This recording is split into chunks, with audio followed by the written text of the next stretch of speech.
ओम शांति। तो आज एक बहुत अच्छा विषय पर चर्चा करेंगे। हम व्यर्थों से मुक्त, व्यर्थ संकल्प से मुक्त समर्थ कैसे बने। व्यर्थ संकल्प से मुक्त समर्थ कैसे बने।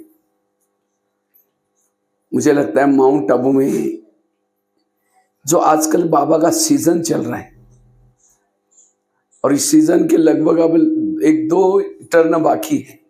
इस सीजन में टोटल मुरलियों में बाबा ने बच्चे व्यर्थों से मुक्त बनो, कारणों का निवारण करो, समस्याओं का समाधान करो, ये पूरी मुरलियों में इस सीजन में। और अभी भी लास्ट की मुरली चली, मैं सुन के आया था। बाबा ने कहा अब शिवरात्रि मना रहे तो शिवरात्रि के ऊपर धतूरा या अक का फूल चढ़ाते हैं।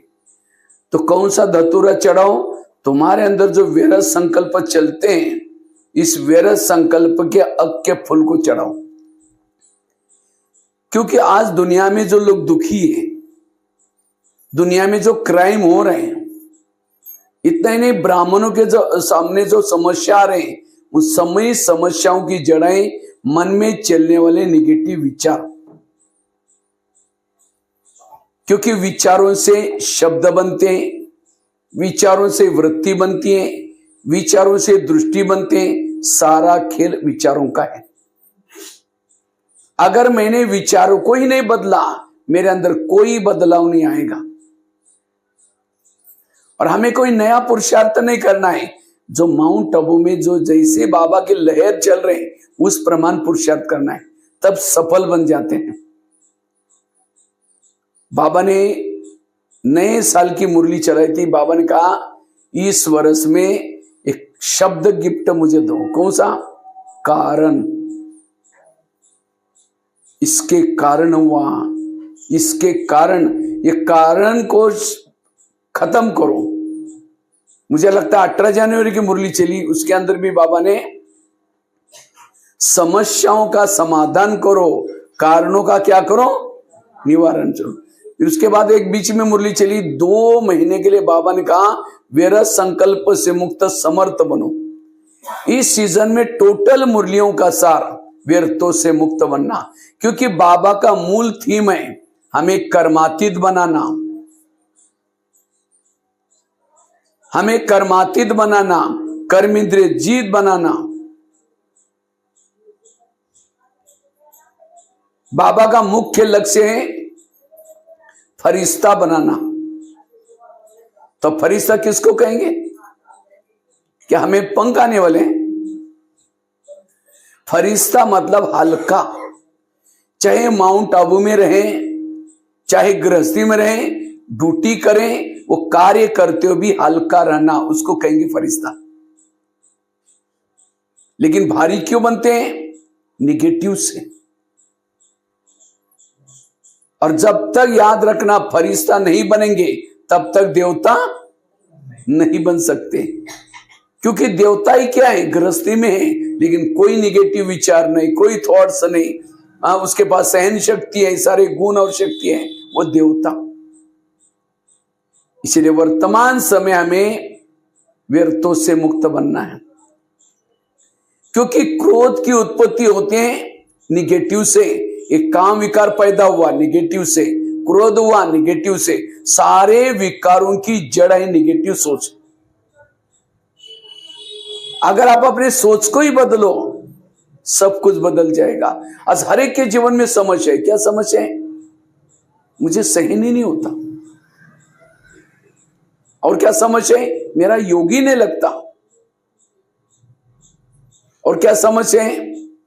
मेरे संस्कार ही नहीं बदलते। उन सब का कारण आपके निगेटिव विचार। अगर मैंने विचारों को ही बदलना नहीं, मेरा योग कैसा लगेगा? योग में माया आते हैं, मतलब कोई राक्षस आकर हिलाता है। सारा दिन जो निगेटिव सोचा, व्यर्थ सोचा, योग में बैठेंगे, शुरू तो करेंगे मैं आत्मा हूं, शांत स्वरूप, फिर कहेंगे क्यों बोला, फिर कहेंगे ठीक है मैं आत्मा, फिर कहेंगे 15 दिन पहले भी बोला था, फिर कहेंगे ठीक है मैं, फिर कहेंगे सबके बीच में क्यों बोला। कहां योग लगेगा? सहन करने का पुरुषार्थ नहीं है, पॉजिटिव सोचने का पुरुषार्थ करना है। इसलिए वर्तमान समय हमें पॉजिटिव रहना ये बहुत जरूरी है। जिसके सोच निगेटिव है वो आत्मचिंतन, परमात्मा चिंतन, मनन चिंतन नहीं कर सकता। जिनके सोच निगेटिव है उसको रात को चैन की नींद नहीं आती। जिनके सोच निगेटिव है उसके चेहरे में खुशी नहीं होगी। जिनके सोच निगेटिव है वो मानसिक रूप से, शारीरिक रूप से थक जाता है। इसलिए वर्तमान समय पॉजिटिव रहना, सकारात्मक रहना ये समय की आवश्यकता है। जिनके सोच निगेटिव है वो आत्मचिंतन, परमात्मा चिंतन, मनन चिंतन नहीं कर सकता। आज कईयों को पूछते आज की मुरली क्या थी? बढ़िया अच्छी थी। वरदान तो बताओ, बहुत अच्छा था। एक लाइन वाला स्लोगन तो बताओ, वो भी बहुत अच्छा था। 4 पेज की मुरली, एक लाइन भी याद नहीं। क्यों? जिसके मन में निगेटिव विचार चलते हैं उसके दिमाग में ज्ञान की पॉइंट्स नहीं ठहर सकती। इसलिए व्यर्थों से मुक्त बनना है। अब जिसके दिमाग में मुरली नहीं है, ज्ञान नहीं है, उसके चेहरे में खुशी कैसी होगी? बाबा तो कहते हैं आगे चल करके मेरे बच्चों के चेहरे म्यूजियम का काम करेंगे। लेकिन कौन से चेहरे? जिसका सोच पॉजिटिव है उसका चेहरा म्यूजियम का काम करेगा। इसलिए वर्तमान समय पॉजिटिव बनना, सकारात्मक बनना जरूरी है। आज दुनिया में जो समस्या आ रहे हैं, आज कोई डिप्रेशन में जा रहे हैं, कोई सुसाइड कर रहे हैं, कोई नशा करता है, ये सब क्यों कर रहे हैं? निगेटिव विचारों के कारण। इसलिए वर्तमान समय हमें पॉजिटिव बनना, सकारात्मक बनना ये समय की आवश्यकता है। जिनके सोच निगेटिव है क्या करता है? रात भर नींद नहीं आई तो पेन किलर की दवाई खाता है। कभी कभी तो क्या करता है, जिसने उसको नींद पिटाई उसको मार भी देता है। मुझे तो भारत के 1200 जेल में जाने का मौका मिला है। जेलों में कोई अनपढ़ नहीं गए, पढ़े लिखे लोग गए। लेकिन क्यों गए? उन्होंने सहन नहीं किया, गुस्सा आया। और जेलों में जो ज्यादा संख्या होते, क्रोध वालों की ज्यादा संख्या होती है। मैं तो करीबन 11-12 हजार कॉलेज में गया हूं, स्कूलों में गया हूं। कई बार जब स्कूल में जाते हैं, टीचर अपने स्कूल की बड़ी महिमा करते हैं, हमारा स्कूल नंबर 1 है, हमारे स्टूडेंट भी अच्छे हैं, स्टाफ भी अच्छा मेहनत करता है। लेकिन जब मैं हॉल में जाता हूं, बच्चों को पूछता हूं, बच्चे ये बताओ इसमें से गुस्सा किसको किसको आता है? झूठ बोले कौवा काटे, 95% बच्चे हाथ खड़ा करते हैं, सर हमको गुस्सा आता है। तो हमने कहा सर आप लोगों ने कहा था कि हमारा स्कूल नंबर 1 है। सर कहते हमको भी गुस्सा आता है। आज समाज उपयोगी शिक्षाएं क्रोध के ऊपर नियंत्रण रखना, लेकिन आज ये कोई सिखाया? कितने विद्यालय हैं दुनिया में, कितने स्कूल कॉलेज हैं, लेकिन आज क्रोध के ऊपर जीत, इसीलिए सुसाइड कर रहे हैं। हुई ना घटना भी 15-20 दिन पहले, एक नोएडा के पास सुना है, एक तीन लड़कियों ने 9 मंजिल से कूद गया। क्यों? क्योंकि आज सहन शक्ति, बाप ने इतना कहा कि बेटा रात भर मोबाइल नहीं देखना। आज हर मम्मी पापा चाहते बच्चे बिगड़ ना जाए, लेकिन आज के बच्चों में ये सहन शक्ति नहीं है। पतंग कहता है मैं आकाश छूना चाहता हूं, लेकिन क्या करे, इस व्यक्ति ने धागा पकड़ा हुआ है। वो धागा क्यों पकड़ा हुआ है? कई पेड़ों में, कई तारों में टूट ना जाए, गिर ना जाए। हर पतंग उड़ाने वाला चाहता है मेरा पतंग ऊंचा जाए, लेकिन पकड़ा क्यों है? टूट ना जाए। इसी तरह हर मम्मी चाहते हैं मेरे बच्चे आगे बढ़े, हर पापा चाहता है मेरे बच्चे आगे बढ़े, हर टीचर चाहता है हमारे स्टूडेंट आगे बढ़े, लेकिन कभी कभी रोकते हैं, कोई चीज को टोकते हैं। क्यों? गिर ना जाए, बिगड़ ना जाए। लेकिन आज के लोगों में सहन शक्ति, लेकिन आज हर इंसान को आध्यात्मिकता की आवश्यकता है। ये सहन शक्ति कैसे आएगी? पॉजिटिव विचारों से, सकारात्मक विचारों से आएगी। इसलिए पॉजिटिव बनना वर्तमान समय की बड़ी आवश्यकता है। जिसके दिमाग में सोच ज्यादा चलते हैं, निगेटिव चलते हैं, उस व्यक्ति का दिमाग सदा गर्म रहता है। जिसके विचार ज्यादा चलते हैं, दिमाग गर्म रहता है। जिसका दिमाग गर्म रहता है, उसके दिमाग में केमिकल उतरते हैं, शरीर की बीमारियां होती है। इसलिए कहते हैं ना, जिसका पांव गरम, पेट नरम, दिमाग ठंडा, उस घर में कोई डॉक्टर है, उसको मार दो डंडा। ताली तो बजाओ। पांव को कैसे रखो? गरम, पेट को नरम, दिमाग को। अगर तीनों में से एक भी कमी है, कोई बीमारी होगी। लेकिन आजकल उल्टा होता है, पांव रहते हैं ठंडे और दिमाग रहता है। वॉकिंग करेंगे नहीं, पैदल चलेंगे नहीं। कईयों को लगता है पैदल चलेंगे, कहेंगे गरीब है, इनके पास कुछ भी नहीं है, स्कूटी में जाएंगे। आजकल कितने सारे सभी बहनों ने भी गाड़ी स्कूटियां चलाती। पैदल चलने की आदत ही खत्म किया। और जो पैदल नहीं चलता, ब्लड सर्कुलेशन नहीं होगा, कई बीमारी होगी। इसलिए पैदल चलना, आजकल का मोबाइल में ऐप निकला हुआ है फिट। आप रोज 5000 कदम चलो। बाकी कोई आपको व्यायाम नहीं आता, आप एक्सरसाइज, कोई बात नहीं, एक पैदल चलने की आदत डालो, कोई भी आपको शरीर की बीमारी नहीं होगी, कई बीमारियों से बच जाएंगे। और दूसरा, पेट को कैसे रखो? नरम।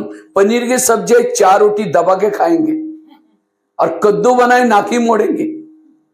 आज तो मजा ही नहीं आई। जीभ की टेस्ट, पेट में वेस्ट। जो जीभ को अच्छा लगता वो नहीं खाओ, पेट को जो अच्छा लगता वही खाओ, क्योंकि जीभ 2 मिनट में नीचे भेज देती है। संभलना किसको पड़ता है फिर सारा दिन पेट चिल्लाता रहता है, गुड़ गुड़ करता रहता है। इसीलिए आजकल डॉक्टर क्या कहते हैं? सलाद खाओ, कच्ची सब्जियां खाओ, फल फ्रूट खाओ। लेकिन जीभ को कहां अच्छा लगेगा? जीभ को क्या अच्छा लगता है? समोसे, बर्गर, क्या क्या पता नहीं, मेरे चाउमीन, पता नहीं क्या क्या निकला हुआ है आजकल, पिज्जा। हाँ, अब ये खाएंगे तो पेट अंदर, तो बीमारियों की जड़ है। इसलिए कहने का मतलब, संतुलित भोजन करो। और तीसरा क्या करो? दिमाग को ठंडा रखो। लेकिन आजकल दिमाग रहता है गरम, इसने मुझे क्यों बोला, इसने ऐसा क्यों बोला। याद रखना, 70% शरीर की बीमारी होती है निगेटिव से होती है। हाँ, 30% बीमारी खाने पीने से होती है। खाने पीने से 30%। अगर किसी के मम्मी पापा को कोई शुगर या कुछ है, उसका भी थोड़ा असर पड़ता है। लेकिन 70% बीमारी होती है निगेटिव से। आज किसी को पेट की बीमारी होती है, ईर्ष्या वाले विचार चलाने वालों को पेट की बीमारी होती है। इसलिए कहते हैं ना, तुम मेरे को देख करके तुम्हारे पेट में जलन होता है क्या? और आजकल तो सबके पेट में जलन होता है। उसका बच्चा नौकरी में लग गया, इसके घर के सामने गाड़ी आई, ईर्ष्या करेंगे, पेट की बीमारी होगी। आज किसी को दूर का कम दिखता है, दूसरे की बुराई को आंखें फाड़ फाड़ कर देखता है। जो आंखें फाड़ता है, बड़ी बड़ी करता, आंखों की पुतली फैल जाती है। फिर डॉक्टर के पास जाएंगे, कहेंगे डॉक्टर जी मुझे आजकल धुंधला दिखता है। तो डॉक्टर चेक करता है, कहता आपको नंबर लगे, चश्मा लगाना पड़ेगा। चश्मा तो लगाया, फिर भी बुराई देखना नहीं छोड़ेंगे, नंबर बढ़ता ही जाएगा। आज किसी का ब्लड प्रेशर बढ़ गया, बीपी हाई होगी, बीती हुई घटना को याद किया, बीपी हाई होगी। आज किसी को जॉइंट पेन होते हैं, गुस्सा करने वालों को जॉइंट पेन, मसल दर्द होते हैं। आज किसी को अस्थमा होता है, दमा, कोई भी बातों को पेट में दबा कर रखेंगे, क्या हुआ? कुछ नहीं हुआ। अरे नाराज है, नहीं कुछ नहीं हुआ, हुआ बहुत कुछ है, दबा कर रखेंगे, दमे का प्रॉब्लम। इसलिए कोई भी बातों को छिपा कर नहीं रखो। आज किसी को स्पॉन्डिलाइटिस होता है, सर्वाइकल, रास्ते में जा रहे सब्जी लाने के लिए, देखेंगे वो क्या करती है, वो क्या करता है, इधर उधर देखेगा, उसको स्पॉन्डिलाइटिस होता है। फिर डॉक्टर के पास जाता है, कहेगा डॉक्टर जी मेरे गले में आज 15 दिन से अकड़न हो रहा है। तो डॉक्टर चेक करता है, कहता आपको स्पॉन्डिलाइटिस हुआ। इसका इलाज करके डॉक्टर एक बड़ा सा पट्टा पहनाता है।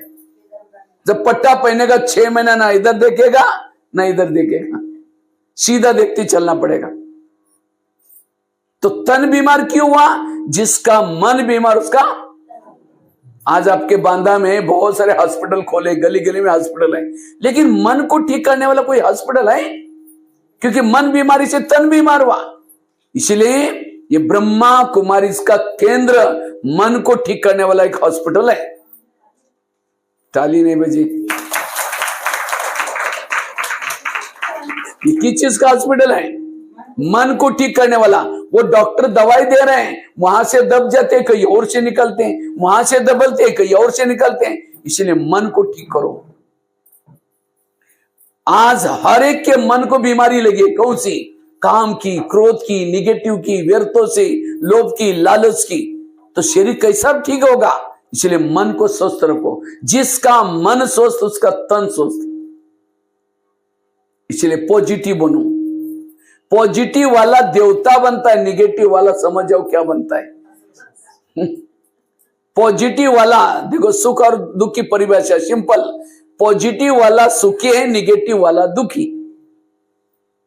अगर आप दुखी हैं इसका मतलब आप निगेटिव हो। इसलिए पॉजिटिव बनो।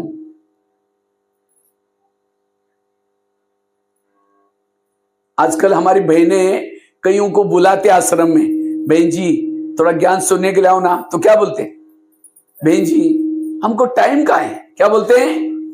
टाइम नहीं है। ठीक है, यहां नहीं आएगा, तनाव में आएगा, टेंशन में आएगा, कोई शरीर की बीमारी हो जाएगी, हॉस्पिटल में सोने का टाइम है। यहां नहीं आएगा, तनाव टेंशन में आएगा, कोई अपराध होगा, जेल में जाने का टाइम है। देखो जेलों में कितनी संख्या आती है, 1000, 1500, 500 बैठे रहते। वहां कैसा टाइम मिला? नहीं जाएगा तो डंडा लगेगा पीछे से जोर से। यहां तो डंडा धर्मराज में लगाएगा, इधर के क्यों नहीं आए करके। यहां नहीं आएगा, कोई अपराध होगा, पुलिस स्टेशन में जाने का टाइम है। यहां नहीं आएगा, कोई अपराध होगा, कोर्ट के सामने देखो कितने बैठे होंगे। हाँ, कितने बैठे हैं आपने ये करने के लिए। इसलिए ब्रह्मा कुमारी जी में आओ, कहीं जाने की जरूरत नहीं पड़ेगी, ना जेल में, ना पुलिस स्टेशन में, ना कोर्ट, ना कुछ नहीं कचहरी। और याद रखना, आजकल के डॉक्टर कोई ईमानदार नहीं होते। गए थे कुछ करने के लिए, किडनी निकाल करके लेंगे। आजकल हो रहे हैं, कोरोना काल में हुआ ना, गए थे कुछ इलाज करने के लिए, किडनी निकाल करके ले ली। इसलिए ये जो मैंने जगह गिनाई, कौन सी? Jail, police station, hospital, court, कचहरी, ये सारी जगह जेब काटने वाली जगह है। इन चीजों से और इसके लिए आज के जमाने में मेडिटेशन, ज्ञान बड़ा जरूरी है। ये ब्रह्मा कुमारी का ज्ञान केवल सत्युग में जाने के लिए नहीं, वर्तमान समय अपने जीवन को, हेल्थ को अच्छी रखने के लिए ज्ञान जरूरी। इसलिए पॉजिटिव बनो, सकारात्मक बनो, समस्याओं का समाधान करो, कारणों का निवारण करो। आजकल दुनिया में जो निगेटिव चलता है, विरोध चलता है, उसका एक नाम है। क्या नाम है? तनाव। बच्चे भी कहते मुझे बहुत तनाव है, पैसे वाले भी बोलते मुझे बहुत टेंशन, तनाव है, करीब भी कहता मुझे तनाव है। हर एक को तनाव है। तनाव को इंग्लिश में क्या बोलते हैं? टेंशन। 10 मतलब कितना? 10। और सन मतलब बच्चे। टेंशन मतलब 10 बच्चे। पहले तो 2-4 है, फिर 10 पैदा होंगे, सुख कैसे रहेंगे? अब किसी के 10-12 बच्चे, माँ बाप शांति से बैठेंगे। एक आएगा, पापा जी मुझे कपड़े चाहिए, अब उसको भगाओ बेटा बाद में देंगे। दूसरा आएगा, पापा जी मुझे परीक्षा के भी देने हैं, उसको भगाओ। तीसरा आएगा। इसीलिए कहते हैं छोटा परिवार। तो हमारे बच्चे कौन से? अनेक संकल्प विकल्प पैदा करेंगे। ये क्यों हुआ, कैसे हुआ, मेरे साथ क्यों हुआ। जब ध्यान में बैठेंगे शांति से, वही सारा दिन के संकल्प आपको हिलाते रहेंगे, पापा जी, मम्मी जी, क्योंकि आप उसके मम्मी पापा बन गए, क्योंकि आपने पैदा किया। इसलिए व्यर्थ संकल्प को जन्म ही नहीं दो। No question, no correction, no quotation, no opposition. मन चुप। और जिसका मन चुप है वो है समर्थ, व्यर्थों से मुक्त, वो है सुखी, हेल्दी, वेल्दी और हैप्पी। इसलिए वर्तमान समय हमें व्यर्थ संकल्प से मुक्त बनना। आज हम दुनिया वालों को क्या बोलते हैं? ये लोग अज्ञानी है। क्या बोलते हैं? और अपने को क्या समझते हैं? ज्ञानी। मैं तो सोचता हूं अज्ञानी वो है जो ज्ञान सब कुछ होने के बाद में निगेटिव सोचता है, वो अज्ञानी। भले बैच पहना, सफेद ड्रेस पहना, फिर ये क्यों हुआ, मेरे साथ क्यों हुआ, वो कौन हो गया?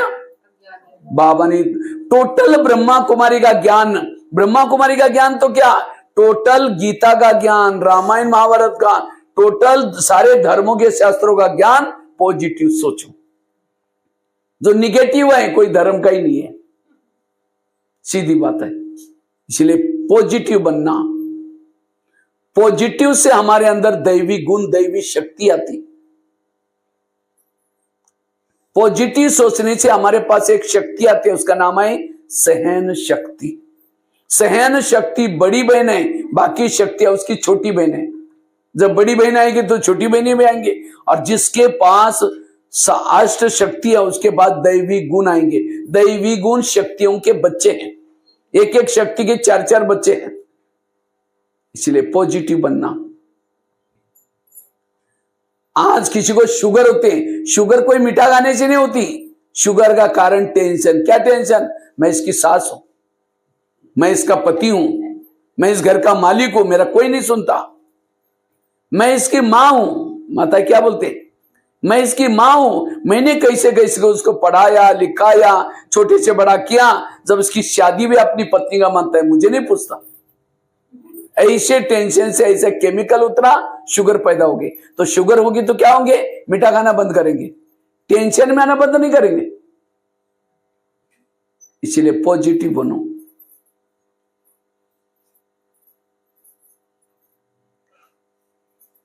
कुकर को गैस के ऊपर रखेंगे तो क्या हो जाता है? गरम हो जाता है। गरम होते होते सीटी मारना।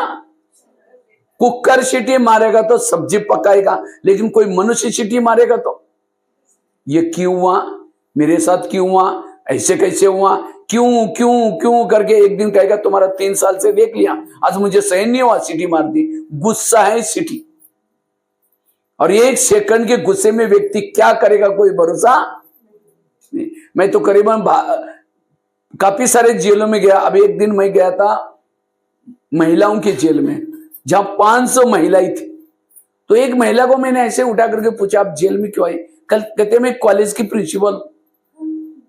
मैंने कहा कॉलेज गया, आपने क्या किया? कहते मैं बहुत गरीबी में मेरा जन्म हुआ था, पढ़ने लिखने के लिए पैसे नहीं थे, फिर भी कहते मैंने इधर उधर जॉब करके पढ़ाई की। जब पढ़ाई की नौकरी लग गई, जब नौकरी लग गई लेक्चरर बन गई, तो उसके बाद शादी हो गई, बच्चे होते गए। तो भी कहा कि मैंने मेहनत नहीं छोड़ी, मेरी मेहनत देख करके संस्था ने मुझे प्रिंसिपल बनाया। जैसे मैं प्रिंसिपल बन गई, एक बढ़िया सा गाड़ी ली, एक मकान बनाया, बच्चे भी बड़े हो गए, उनकी भी शादी करवाई, बहू आई। लेकिन कहा कि बहुत ज्यादा पढ़ी लिखी थी, खाना पीना बनाना नहीं जानती, तो उसको लगा अभी बनाएगी। 8 दिन हो गया, महीना हुआ, 2 महीना हुआ, 3 महीना, 4 महीना, साल, 2 साल हुआ, वो कुछ नहीं करती। मैडम को टेंशन शुरू हो गया। पहले तो 2-3 का बनाते, अब सब पूरा घर वालों का खाना बना रहे। एक दिन उसके कॉलेज में मीटिंग थी, थोड़ा सा देरी से आई। उसको लगा बहू ने कुछ तो किया होगा। जैसे आई, कहा कि बेटा तुमने कुछ बनाया? कहते मुझे कुछ नहीं आता। अब उसको लगता है एक के कारण सबको भूखा तो नहीं मारना है। मैडम गई, फ्रेश होकर के किचन में दाल बनाई, चावल बनाई, सब्जी बनाई, स्टील के बेलन से रोटियां बेल रही थी। इतने में बहू आई, कमर पर हाथ रख करके कहते हैं आप कॉलेज में जाते हैं, कोई बड़ी बात है क्या? बेल बजाओ, लोग पानी लाकर देते हैं, इसी में बैठो आराम से। एक तो खाना नहीं बनाया, दोबारा ऐसे शब्द, इतना दिन का टेंशन तो था ही, वही स्टील का बेलन गुस्से से फेंक के मार दिया। बहू के सिर में लग गया, बहू ऑन स्पॉट खत्म। पुलिस वालों को पता चला, पकड़ के लेके गए। कोर्ट ने फैसला किया आजीवन कारावास। मैंने उस मैडम को पूछा, मैडम आपको गुस्सा क्यों आया था? कहते बहू ने मुझे टोंट मारा। मैंने कहा टोंट कहाँ लगा, थोड़ा जगह दिखाएंगे? कहते भैया टोंट थोड़ी लगता है। मैंने कहा कितना बड़ा फोड़ा आया? फोड़ा भी नहीं आया। कितना लीटर खून गया? खून भी नहीं आया। उस मैडम ने सब कुछ सीखा, क्या नहीं सीखा? सहन करना। ये तो एक घटना मैंने आपको सुनाई, आज हजारों घटना हो रहे हैं। इसलिए आप बड़े लकी हैं, ऐसे जगह पर आते हो। नहीं तो पता नहीं ये क्रोध का भूत क्या करेगा, कि कोई भरोसा, कोई सुसाइड कर रहा है, कोई क्यों मार रहा है, क्या कर रहा है। इसलिए आज हमें पॉजिटिव बनना, सकारात्मक बनना, ये समय की आवश्यकता है। तो मैं खुद निगेटिव हूं या पॉजिटिव, कैसा पता चलेगा?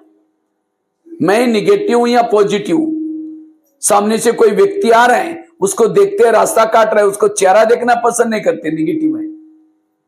कोई आपके पति की महिमा करता है, तुम्हारा पति तो बड़ा अच्छा है। हाँ, तेरे को क्या पता, तुमने तो दूर से देखा एक दिन में, मैं तो पूरा लाइफ उसके साथ ही रहती हूं, मुझे पता है वो क्या है। अगर ये बोल उससे निकल रहे हैं, इसका मतलब पति के लिए क्या है वो निगेटिव। कोई सास की महिमा करता है, अरे तुम्हारे सास तो देवी जैसे है, अरे वो क्या है बुढ़िया, मुझे पता है, निगेटिव। अगर एक व्यक्ति के प्रति भी निगेटिव है, उसके दिल में बाबा नहीं बैठेगा, वो आत्मचिंतन परमात्मा चिंतन नहीं कर सकता।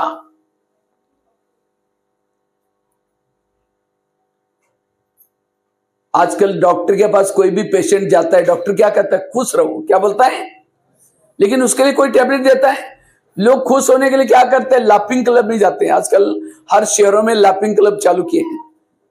सवेरे सवेरे बुजुर्ग लोग जाते हैं, क्या करते हैं, हाथ ऊपर करके हाँ हाँ हाँ हाँ हंसते रहते। हंसी आए ना आए, लेकिन तो भी हंस रहे। और घर आने आते ही पत्नी का मुंह देखते, चेहरा डाउन हो गया उसका, हंसी का हाँ। आजकल डॉक्टर ये भी कहते हैं, कोई भी पेशेंट वालों को कहते हैं, आप कड़वी चीजें खाना पसंद करो, करेले खाओ, कड़ू नीम के पत्ते का। आजकल तो लोग साबुन भी नीम का यूज करते हैं, नीम का साबुन निकला हुआ है, पेस्ट भी नीम का करते हैं। वास्तव में नीम का साबुन, नीम, करेले, वो जीवन में आने वाली कड़वी बातों को डाइजेस्ट करो। किसी ने अपमान किया, डाइजेस्ट करो, निंदा की, डाइजेस्ट, ये है करेले खाना। इसलिए आज कड़वी बातों को डाइजेस्ट करने की आवश्यकता है, तब आपका हेल्थ अच्छा रहेगा, आपका संबंध अच्छा रहेगा।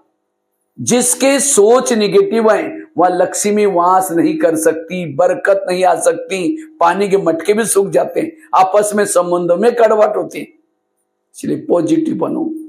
तो हम पॉजिटिव कैसे बने, ये तो मैंने आपको क्या क्या हो रहा है वो बताया, लेकिन हम बने कैसे, उसके लिए 4-5 बातें आपको बताता हूं।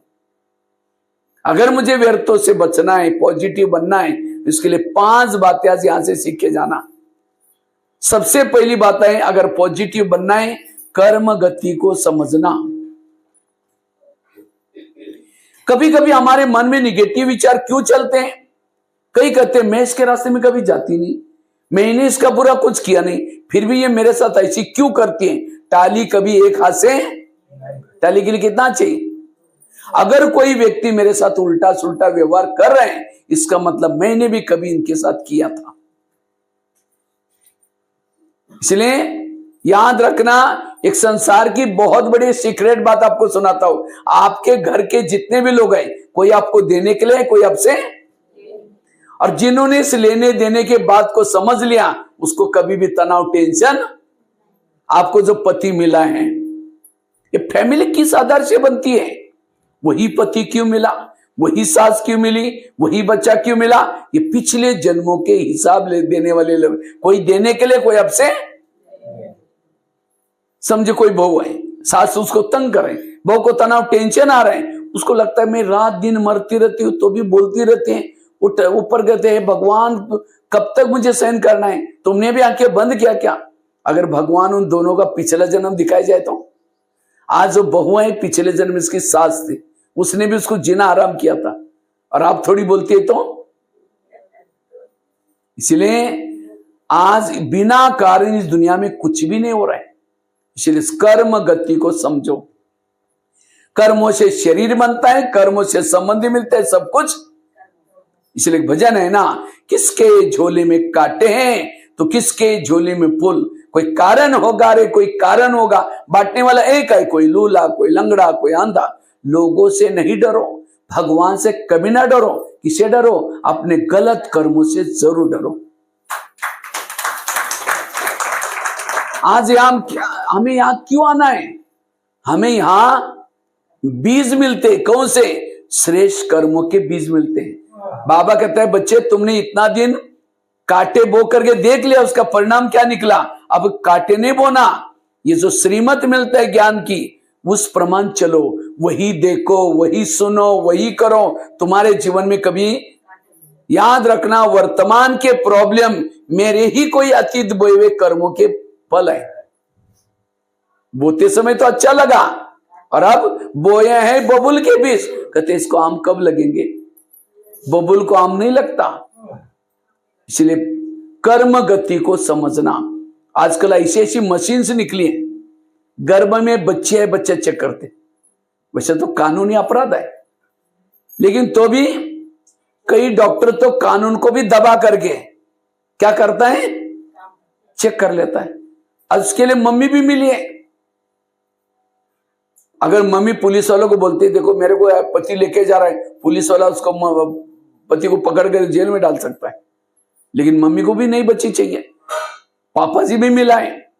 अच्छा वो नर्स भी मिली है, उसको भी पैसा मिल रहा है।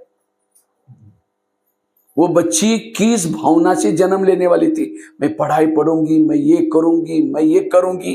वो आत्मा जन्म लेते मतलब बहुत इच्छाएं होती है उसकी, लेकिन चारों मिलकर के उन इच्छाओं के ऊपर पानी फेर दिया, निकाला और कहां डाल दिया, कूड़ेदान में डाल दिया।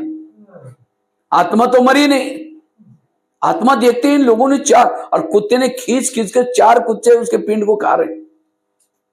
वो आत्मा देख करके कैसा लग रहा होगा उसको। तो वही आत्मा अगले जन्म में उसी मम्मी का, पापा जी का, नर्स का, डॉक्टर का मर्डर करके कूड़ेदान में फेंक देते। और जब हम ये सब चीजें देखते हैं, पता चलता है 4 लोगों को एक व्यक्ति ने मारा, तो हम कहते कितना निर्दय होगा। अरे क्यों मारा, कारण तो होगा ना, बिना कारण दुनिया में कुछ भी। इसलिए कर्मों को डरना, इसलिए कर्म गति को समझना। जैसा बोगे वैसा ही बोते समय अच्छा है। और यह आज इसीलिए कहते मेरे साथ ऐसा क्यों करता है, इसने मेरा चिल्लाने से, सोचने से, किसी को सुनाने से, नशा करने से, किसी का मर्डर करने से किया हुआ कर्म खत्म होगा। इसलिए मैंने किया है, मुझे ही चुप्त करना पड़े। और हिसाब चुप्त करने के 3 तरीके। एक पहला तरीका है योग लगा करके चुप्त करो। दूसरा तरीका है सहन करके चुप्त करो, वो भी नहीं करेंगे। तीसरा एक तरीका है लास्ट का। और क्योंकि जब तक व्यक्ति यहां के हिसाब चुप्त नहीं करता, वापिस अपने धाम में ऊपर नहीं जा सकता। लास्ट का तरीका है विनाश। ये विनाश क्या है, प्रकृति का प्रकोप, उसमें भी आत्मा पावन बनेगी, लेकिन विनाश में जो अपने हिसाब चुप्त करेगी वो मुक्ति में चली जाएगी। सत्युग त्रेता में नहीं आ सकती, जीवन मुक्ति में नहीं आ सकती। सहन करके चुप्त करेगा वो जीवन मुक्ति में जाएगा, पद कम हो जाएगा। और जो योग से हिसाब चुप्त करता है, जीवन मुक्ति में पद ऊंचा होगा। तो कौन सा अच्छा है? हम तो योग इतना लगाते नहीं, थोड़े बैठे लुढ़क जाते 5 मिनट में, बुद्धि भटकते, मन भटकता है। कई कहते नहीं भाई जी, इस दुनिया में बड़ा अन्याय हो रहा है, हमारे घर के पास इतना भ्रष्ट व्यक्ति है, इतना गलत काम कर रहा है, भगवान उसका घर भरा है। जो घर भरा है उसके पिछले अच्छे कर्मों का फल है। आप गलत बीज बो रहे हो, उसका फल भी उसको मिलेगा। भगवान के घर में देर है लेकिन अंधेर नहीं। इसलिए कभी भी हमें किसी को देख करके अपने बीज को गलत नहीं बोना है। इसलिए कर्म गति को समझना, जितना कर्म गति को समझेंगे। किसी ने गाली दी, क्या समझो, अच्छा इनका भी बहुत दिन का बाकी था, पूरा हो गया। पति ने अच्छी तरह झगड़ा किया, क्या समझो, अच्छा इनका बहुत हिसाब किया, बाबा इनको कल भी बोलो कि अच्छी तरह झगड़ा करना, मेरा हिसाब जल्दी चुप्त करके मुझे जाना है पर। कोई टेंशन नहीं आएगा।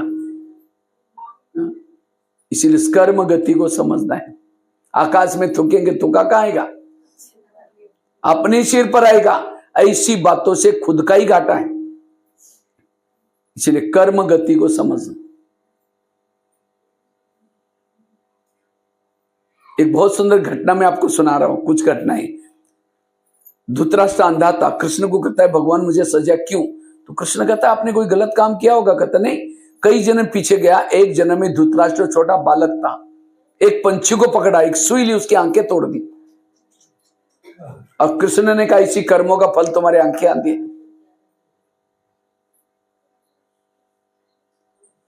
एक आगरा में एक पति पत्नी रहते थे, बहुत गरीब थे, झोपड़पट्टी में रहते थे। उनके पास एक मेहमान आया। वैसा मेहमान दिल्ली में खरीदारी करने के हिसाब से आया था, लेकिन जब दिल्ली में आया था दुकान बंद थे। उसको लगता है बैठे बैठे भी क्या करूं, मैं आगरा गया नहीं, देखा नहीं, चलो मैं आगरा घूम के आता हूँ। सारा दिन आगरा देखा, लेकिन रात को उसको सोने का प्रॉब्लम हो गया। जिस होटल में जाता था, जहां भी जाता था, सब कहते भी हमारे होटल बुक है। उसको लगता रात को कहाँ सो जाओ, कहीं बस स्टैंड पर सो जाओ, बैग चोरी हो जाएगी, कहीं स्टेशन पर सो जाओ तो भी चोरी है। तो अचानक उसको याद है मेरे गरीब पति ने, चलो मैं इनके पास जाता हूँ। रिक्शा करके गया, वो तो बड़े खुश हो गए, इतना बड़ा व्यापारी आया, खिलाया पिलाया, चाय पानी दिलाई। लेकिन सोने से पहले उसने अपनी बैग खोली, कपड़े चेंज करने थे। तो गरीब की पत्नी की नजर बैग में गई, देखा इसके पास 50 के, 100 के, 500 के बहुत सारे बंडल है। उसको लगता है 2-4 बंडल हमको मिल जाए तो हमारी गरीबी क्या हो जाएगी। रात भर नींद नहीं आई, 12-1 बजे बाहर गई, बड़ा सा एक पत्थर लाया, सीधा उसके सिर में मार दिया।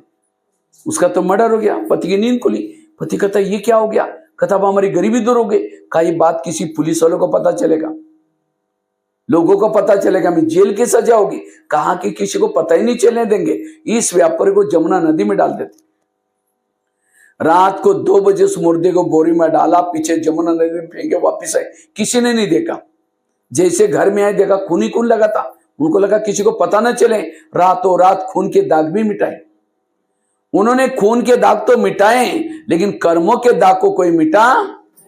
इसलिए भजन है ना, कर्म का लेका मिटे न रे भाई, लाख करे कोई चतुर है। उन्होंने उसी पैसे से एक प्लॉट लिया, मकान बनाया, दुकान खोला, गहने बनाई, गाड़ी खरीद की, गरीबी दूर हो गई। लेकिन बच्चे नहीं थे उनको, दोनों ही थे। कुछ साल के बाद एक बच्चा भी हो गया, और एक ही बच्चा था, खिलाया पिलाया, कलेक्टर बनना जितना पढ़ाया। अचानक उस बच्चे को टाइफाइड हो गया। तो उनको लगता है बच्चे को कुछ न हो जाए, बड़े से हॉस्पिटल में इलाज किया, बहुत खर्चा हुआ, गहने बनाए थे, बेचे, डॉक्टर की फी दी, बच्चा ठीक नहीं हुआ। गाड़ी बेची, बच्चे का इलाज किया तो भी ठीक नहीं हुआ। दुकान चालू किया तो उसको भी बंद किया। उनको लगता है बच्चा ठीक हो जाए दोबारा लेंगे। लास्ट में मकान भी बेचा, झोपड़पट्टी में चले गए। तो एक दिन वो बच्चा कहता है पापा जी अपने को भी मिला था, पैसा खत्म हो गया, मैं जा रहा हूं, बच्चा मर गया। तो बच्चा कौन था? वो जिस व्यापारी को मारा था। आत्मा तो ना शस्त्र से कटते हैं, ना आग में जलते हैं, ना, वही आत्मा पैसा लेने के लिए आई थी। ये है कर्मों का डंडा, ये है ऊपर वाले का डंडा। कर्मों का डंडा लगता है, आवाज नहीं आता। तो ये मैंने आप लोगों को क्यों सुनाया? आज माँ बाप ने होटल नहीं देखा, पैसा इकट्ठा किया, और कोई बच्चा ऐसा पैदा हुआ है, नशा कर रहे, गलत संगत में जा रहे, पैसा बर्बाद कर रहे। ये बच्चे की हरकत देकर के पूरा परिवार डिस्टर्ब है। वो बच्चा कौन है? आपके पिछले जन्मों का हिसाब है। और इस ज्ञान की कमी के कारण आज माँ बाप टेंशन में है। कभी पिताजी टेंशन लेकर शराब बना मार पिटाई करता है, सारा परिवार डिस्टर्ब है। अगर ये कर्म गति का ज्ञान होगा, कोई भी डिस्टर्बेंस। इसलिए कर्म गति को समझना, मेरे वर्तमान समय मेरे जीवन में जो हो रहा है पिछले जन्मों के हिसाब है। और भविष्य के लिए मुझे किसी को दुख देंगे तो दुखी होकर के मरना पड़ेगा। इसलिए कर्म गति को समझने वालों को कभी निगेटिव विचार नहीं चलेंगे। आकाश में थूकेंगे तो कहां आएगा? अपने सिर पर। ऐसी बातों से खुद का ही घाटा है। कई कहते हम ओम शांति में जाते तो भी हमारे घर में ऐसा क्यों आता है ना कभी प्रश्न। लोग भी बोलेगा अरे ओम शांति में जाते, रोज आश्रम में जाते, तो भी इनके घर में ऐसा क्यों? ओम शांति में कब से आ रहे हैं? कब से आ रहे हैं? 1 साल, 2 साल, 5 साल, 10 साल, 20 साल। पिछले जन्म में थे ओम शांति में, और उस समय गलत कर्म क्या छुमंतर हो गया? अगर ओम शांति में आने के बाद में मेरे जीवन में प्रॉब्लम है, ये मेरे पिछले जन्मों का हिसाब है। कर्मों ने ब्रह्मा को नहीं छोड़ा, दादियों को नहीं छोड़ा। आप कौन से पेड़ के पत्ते हैं? ब्रह्मा बाबा को खांसी आती थी, तो ब्रह्मा बाबा शिव बाबा को रूरवान में बोलता था, बाबा मुझे रात भर खांसी आ रही, ये थोड़ा ठीक करो ना। तो शिव बाबा क्या बोलता था? ऐसा है, मैं पतितों को पावन बनाने के लिए आया हूं, तुम्हारी खांसी ठीक करने के लिए नहीं आया हूं। खांसी तुम्हारे कर्मों का हिसाब है, तुमको ही चुप्त करना पड़ेगा। गुलजार दादी बाबा का रथ था। गुलजार दादी कौन था? बाबा का रथ। 4 साल हमारे आंखों के सामने, अभी 2016-17 से लेकर के 20 तक 4 साल हॉस्पिटल में लगातार रही। तो दादी को लगा कि मैं बाबा का रथ है, मेरे तन में बाबा आता है तो भी मुझे बीमारी सोचा? कर्मों ने दादियों को नहीं छोड़ा, बाबा को नहीं छोड़ा, तो आप कौन से कर ये हैं? तो आगे चल करके बहुत सारी बातें आएंगी, लेकिन डिस्टर्ब कभी भी, और जो ऐसा डिस्टर्ब है कहां योग लगेगा उसका? ना कर्म योग ना बैठकर योग, वही चिंतन चल रहा है। क्यों हुआ? इसलिए बाबा ने इस वर्ष में अक का फूल मांगा है। कौन सा? वेरस संकल्प का अक का फूल चढ़ो। वेरस सोचो नहीं, तब आत्मिक स्थिति बनेगी, अशरीरी स्थिति बनेगी, तब जाकर के विधेयी स्थिति बनेगी, तब जाकर के निराकारी स्थिति बनेगी। एक घड़े में पानी है भरा हुआ है, नीचे से थोड़ा सा छेद है, तो क्या हो जाएगा? हाँ, खत्म हो जाएगा, खाली हो जाएगा। इसी तरह मैंने बुद्धि में क्या किया? अगर निगेटिव के विचार आए तो हमारी बुद्धि से सब कुछ खत्म हो जाएगा। इसलिए पॉजिटिव बनो, मन के छेद को बंद करो। एक शिष्य था, गुरुजी के पास गया, कहते गुरुजी मैं बहुत भक्ति करता हूँ, दान करता हूँ, पुण्य करता हूँ, रात दिन मेहनत करता हूँ, लेकिन मुझे ना आत्मानुभव, ना परमात्मा अनुभव, ना शांति का अनुभव, ना सुख अनुभव, कुछ अनुभव नहीं हो रहा है। क्या मेरी भक्ति भगवान तक नहीं पहुंच रहे? क्या भगवान मेरे भक्ति से रूठे हुए? तो गुरुजी हंसने लगा, बात तो सही है। तो गुरुजी ने कहा 5-6 दिन पहले मैं एक बगीचे में बैठा था आराम से, इतने में 5-6 युवा आए थे, उन युवाओं को प्यास लगी थी। तो गुरुजी ने कहा सामने बगीचे में कुआं है, वहां बाल्टी है, रस्सा भी है, उसमें से निकाल करके पी के चले जाना।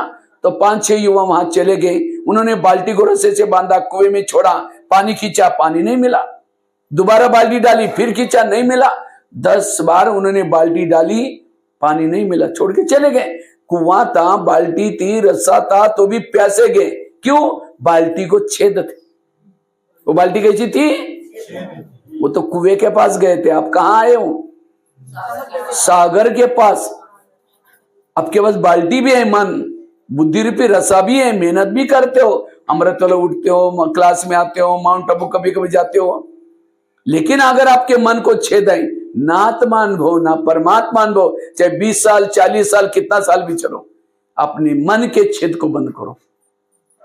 जब तक व्यर्थों से मुक्त बनेंगे नहीं, तब तक शांति का अनुभव, सुख का अनुभव नहीं हो सकता। इसलिए व्यर्थ सोचना। हमारा एक स्लोगन है ब्रह्मा कुमारी का।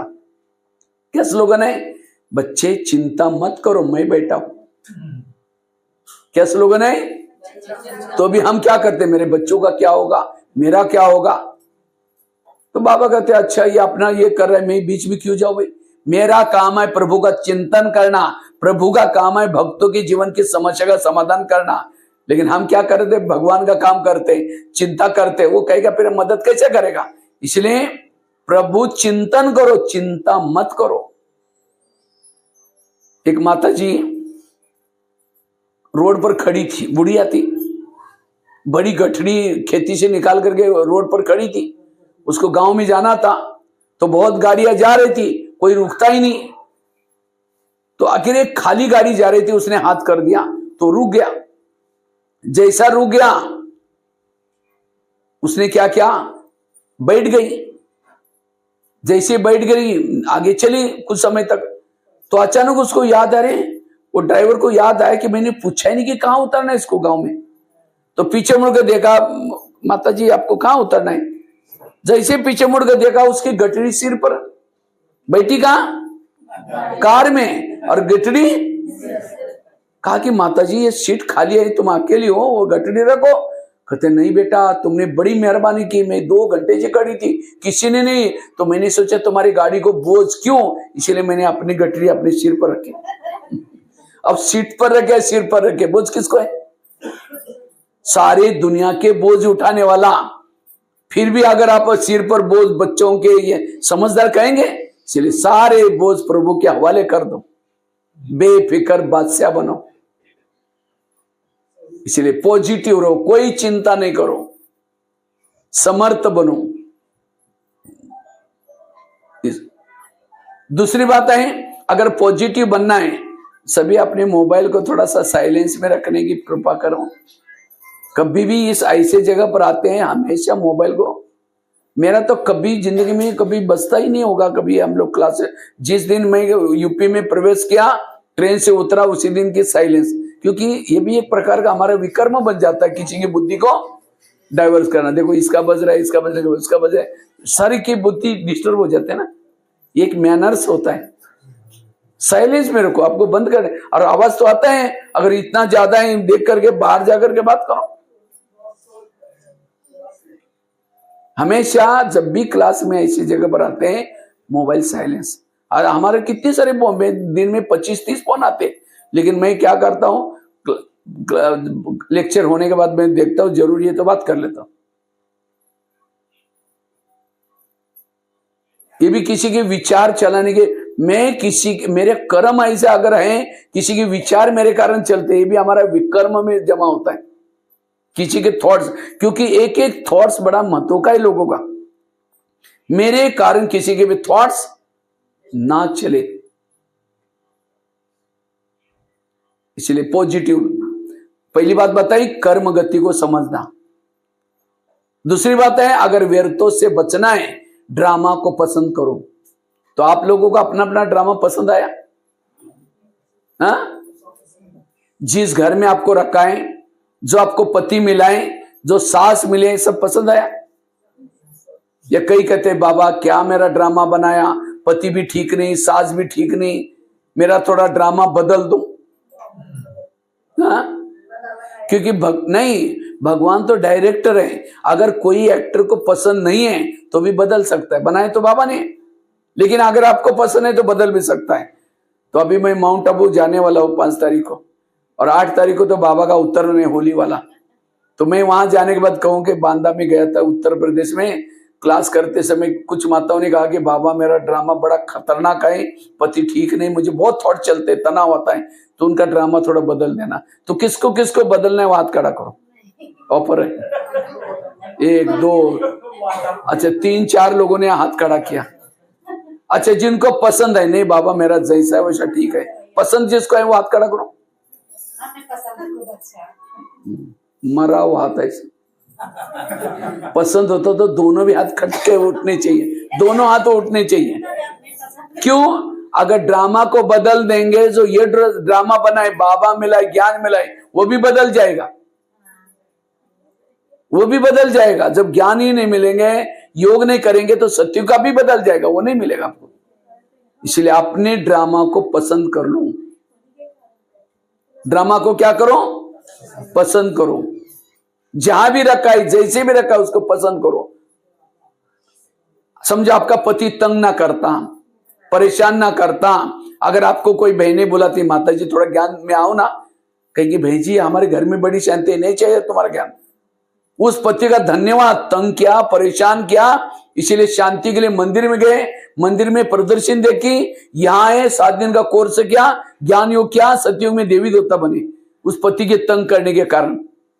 तो आज तक का जो ड्रामा बना वो कल्याणकारी था, और अभी भी कुछ होगा वो भी। इसलिए ड्रामा को पसंद कर लो। मुझे लगता है मधुबन में जितनी भी मुरलियां चली है, क्या चली मधुबन में मुरलियां? वाह ड्रामा, वाह वाह बाबा वाह। लास्ट की गुलजार दादी की तन की मुरली, लास्ट में, जो पुराने हैं उनको याद होगा 2017 और 16 में कोई टॉपिक्स नहीं चलते थे, गुलजार दादी की आवाज में मुरलियां चलती थी। एक एक मुरली में 40 बार वाह ड्रामा, वाह वाह बाबा। तो कई भाई बहने हम लोगों को फोन करके पूछते थे आजकल बाबा ऐसी मुरली क्यों चलाते हैं? टोटल मुरली का सार वाह वाह। कोई गाली भी दे क्या बोलेंगे? आवाज ही नहीं आया। वाह ड्रामा। कोई झगड़ा करे आपके साथ क्या बोलेंगे? कोई निंदा करे आपके साथ क्या बोलेंगे? कोई आपका अपमान करे क्या बोलेंगे?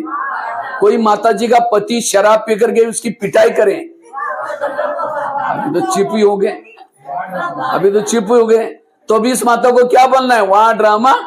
क्यों? आप कहेंगे भाई जी पति शराब पी करके मारे और वाह कैसे निकले? क्यों? उसके लिए तो पति तो बहुत मिले ना, सतयुग में मिला था, त्रेता भी मिला था, द्वापर भी मिला था। सतयुग का पति तो बहुत अच्छा था, ना शराब पीता था, ना मारता था, ना पीटता था, सोने के महलों में रहता था, पुष्पक विमान था, वो देवी देवता के रूप में था। लेकिन क्या उस पति के कारण बाबा मिला? हाँ? और अभी का पति भले शराबी है, मारता है, पीटता है, उसके कारण कौन मिला है? तो उस माता के लिए सतयुग वाला पति अच्छा है, अभी का अच्छा? कौन सा पति अच्छा है? उसको और ही बोलना चाहिए बाबा ऐसा पति मुझे 5000 साल के बाद भी जरूर देना। इसलिए हमें पति को नहीं छोड़ना, हमें घर को नहीं छोड़ना, सास को नहीं छोड़ना, बच्चों को नहीं छोड़ना।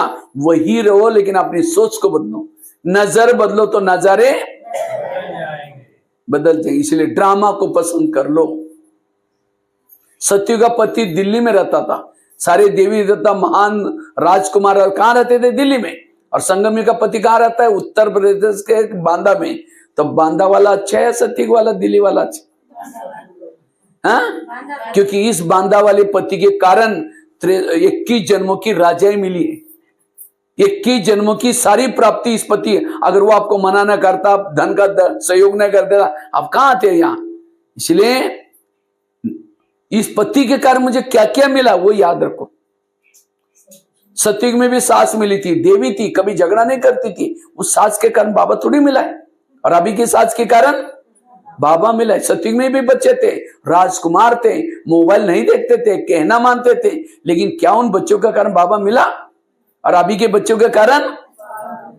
सत्युग में भी शरीर मिला था, कंचन काया था, देखने में सुंदर था, लेकिन क्या उस शरीर के कानों से भगवान के महावाक्य सुने?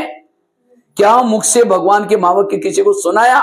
वो हाथ से कर्मना सेवा कहीं किया सत्युग के शरीर से?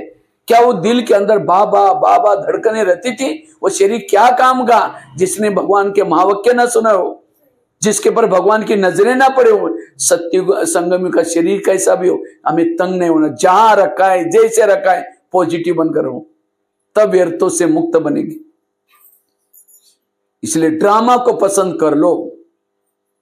हम 3 बाप के बच्चे। बाप कितने हमारे? एक है लौकिक, पारलौकिक और अलौकिक। लेकिन माँ कितने हमारी? माँ कितनी? 1 2 3 50 60 तो हो जाएंगे। माँ हमारी 4 है मुख्य। एक ब्रह्मा, दूसरी मम्मा, तीसरी लौकिक माँ, चौथी ड्रामा। ड्रामा भी हमारे कौन है? और माँ तो माँ होती है। माँ कभी भी बच्चे का बुरा, अगर बच्चा बीमार है, माँ उसको दवाई पिलाती है, दवाई कड़वी है, बच्चा बार बार मुंह से निकालता है, तो भी माँ क्या करते है? उसका हाथ पकड़ करके फिर भी चम्मच टूसेगी। वो तंग नहीं करें, उसका प्यार है। अगर वो दवाई कड़वी जाएगी, कई बीमारी ठीक हो जाएगी। इसी तरह ड्रामा की कई चीजें हमको कड़वी लगती है, पसंद नहीं है, तो भी बाबा उसको रिपीट करता है, क्योंकि कड़वे घटना के पीछे कल्याण है। इसलिए ड्रामा की हर सीन को सहन करो, पॉजिटिव लो। और जो ड्रामा को पसंद करता है व्यर्थों से मुक्त है। इसलिए बाबा कहता है ड्रामा एक ढाल है, व्यर्थों से मुक्त करने के लिए ड्रामा को यूज करो। जैसे मम्मी को बच्चों को थप्पड़ मारते हैं, बच्चा कहां जाता है? बाप के पास, और क्या बोलता है? मम्मी ने मुझे थप्पड़ मारी। इतना ही बोलता ना, ये थोड़ी बोलता है मम्मी ने मुझे थप्पड़ मारी, इस मम्मी को बाजार में बेच करके दूसरी लेके आओ, बोलता है। लेकिन हमें जब ड्रामा में थप्पड़ मारते हैं, हाँ, सबकी ड्यूटी लगी पीछे, सबकी ड्यूटी लगी। ये है अपने कर्मेंद्र पर कंट्रोल की कमी। देखो सब देख रहे पीछे, पता नहीं मुझे बुला रहे। दादी जानकी जी को बिल्कुल अच्छा नहीं लगता था। दादी जी टोकती थी, तुम क्या देख रहे पीछे? अर्जुन को पूछा तुमको क्या दिखता है?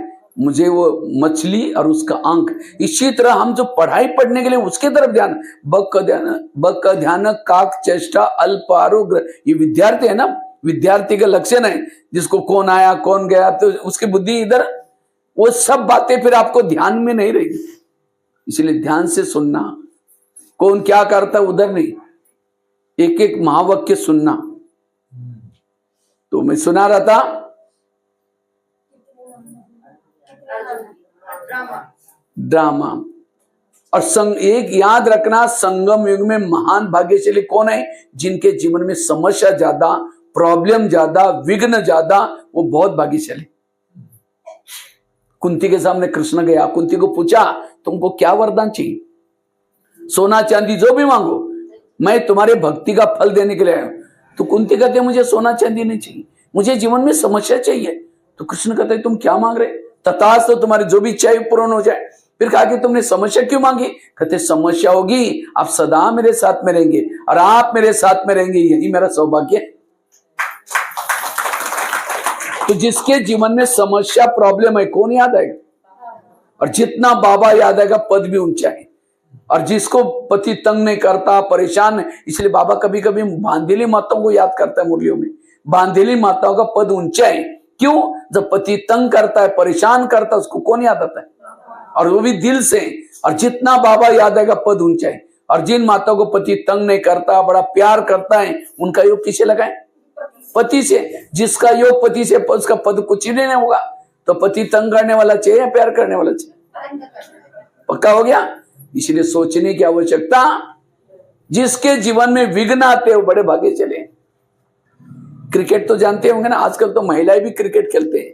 पिछले साल तो सुना है वर्ल्ड कप लाया था महिलाओं ने। तो ये क्रिकेट क्या है? 3 स्टंप होते हैं। कितने स्टंप? 3 स्टंप के ऊपर 2 गुली रखते हैं। और बॉलर क्या करता है? बॉल डालता है। और बैट्समैन क्या करता है? जो बैट है उसके आधार से आया हुआ बॉल को क्या करता है? वापिस करता है। वो बॉल क्या करता है? अगर वो बॉल किसी ने कैच किया, आउट। वो बॉल, आया हुआ बॉल तीनों में से किसी को भी लग गया, आउट। अगर वो बॉल किसी ने कैच किया तो भी, किसी उसके बॉडी को भी लग गया तो भी। इसी तरह माया क्या करते? बॉलर है। माया क्या करते? कौन है? विभिन्न परिस्थिति के बॉल डालते हैं। तो बाबा ने हमारे पास जो ज्ञान का बैट दिया है, हमें उस ज्ञान के आधार से उस परिस्थिति रूपी बॉल को वापिस करना है। ये तीनों को मनसा वाचा कर्मणा 3 स्तंभ है। उसके पर आत्मा और परमात्मा मंगल मिलन मना रहे। अगर तीनों में वो बात आई मन में, आउट। वाचा में आई तो भी आउट, कर्मणा है तो भी, क्योंकि आत्मा परमात्मा अलग हो गए। क्यों? और ये परिस्थिति क्यों आई? इसने ऐसा क्यों किया? ये है क्रिकेट। और जो परिस्थिति आई उसको हमने ज्ञान के द्वारा भगाया। और जितना फिर दूसरा बॉल आने तक जितना आप योग लगाएंगे, पुरुषार्थ करेंगे, ये आपके रन बन जाएंगे। ये है रन। वो परिस्थिति आई, आपके चेहरे में थोड़ा उदासी भी आई। लोग क्या बात है, बहुत नाराज है, पकड़ लिया, कैच, आउट हो गए। किसी ने अगर आपको बोला तुम नाराज, क्या बात है, कोई प्रॉब्लम है, आउट हो गए। उस परिस्थिति के कारण बॉडी कॉन्शियस हो गए तो भी आउट। और हर क्लब में क्या करता है बाबा? मैन ऑफ द मैच कौन बनता है? बाबा, ब्रह्मा बाबा बनता है। सबसे ज्यादा रन बनाता है बाबा। बाबा कभी निगेटिव नहीं सोचता। इसलिए जितना बॉल आएंगे, परिस्थिति आएंगे, तभी कभी घबराना। यह है क्रिकेट। और भारत का सबसे फेवरेट कौन सा है? क्रिकेट। तो इसलिए हमें व्यर्थों से बचना। 2 बातें मैंने बताई। पहली बात बताई कर्म गति, दूसरी ड्रामा, तीसरी बात है जो हुआ अच्छा हुआ, जो हो रहा अच्छा, जो होगा वो भी। मेरे जीवन की हर घटना में कल्याण है। किसी ने मुझे गाली दी, कल्याण है। किसी ने मेरे साथ कुछ भी किया तो भी कल्याण है। एक रामायण की घटना सुनाता हूं। राम राज्य बनने वाला था, लेकिन रात में आकर के मंत्रा ने कही कि तो चलो उल्टी बातें सुने, तुम्हारा बेटा भी तो है, तो बेटे को छोड़ करके राम को राजा बना रहे। और ये बातें सुन करके राम को राजा बनाने के बजाय कहां भेजा? 14 वर्ष वनमा में भेजा। सीता गई, लक्ष्मण गया, तीनों घर से चले गए। वियोग के कारण दशरथ ने प्राण त्यागा। खाने का प्रॉब्लम, सोने का प्रॉब्लम, किसके कारण? मंत्रा के कारण। तो मंत्रा को जो भी देखेगा उसकी भावना अच्छी चलेगी बुरी चलेगी। मैं खुद जब बचपन में रामायण देखता था, मंत्रा काला सा ड्रेस पहन करके डंडा लेके स्क्रीन में आते हैं, मैं कहता सिर्फ बुढ़िया को होगा उसको नहीं देखना। लेकिन एक दिन मैंने जब सोचा तब पता चला मंत्रा ने राम के साथ जो किया वो, अगर रात में ना आती राम क्या बन जाता? राजा बनता। तो जंगल में नहीं जाता, सीता की चोरी ना होती, रावण को ना मारता, रावण को ना मारता, राम की महिमा कोई नहीं करता। राम की महिमा किसके कारण? मंत्र के। इसी तरह बाबा ने हर एक के घर में, आसपास में 1-2 मंत्रा रखी। लेकिन आज जो हमारा निगेटिव सोच वही मंत्रा है। राम के मंत्रा ने राम का भला किया, तो आपकी भी मंत्रा क्या करने वाली? भलाई करने वाले। अगर राम के जीवन में मंत्रा ना थी, ना हनुमान, ना अंगद, ना ऋषि, ना मुनि, कोई नहीं मिलते। किसके कारण मिले? तो आज हमें बाबा मिला, दैवी परिवार मिला, दीदी दादिया, किसके कारण मिले? मंत्र कर। इसलिए एकांत में बैठ करके आज तक जिन्होंने तंग किया उन सबको धन्यवाद दो। आप लोगों ने हमें तंग किया, हमारा बहुत अच्छा हुआ, लेकिन फिर 5000 साल के बाद तंग करने के लिए जरूर आना। इसलिए मेरा ड्रामा कल्याण करे, मेरे आसपास में जिसको भी रखा है ये सब मेरा कल्याण करने के लिए रखा है, मेरा कोई दुश्मन नहीं है। यह है पॉजिटिव सोच। तो आज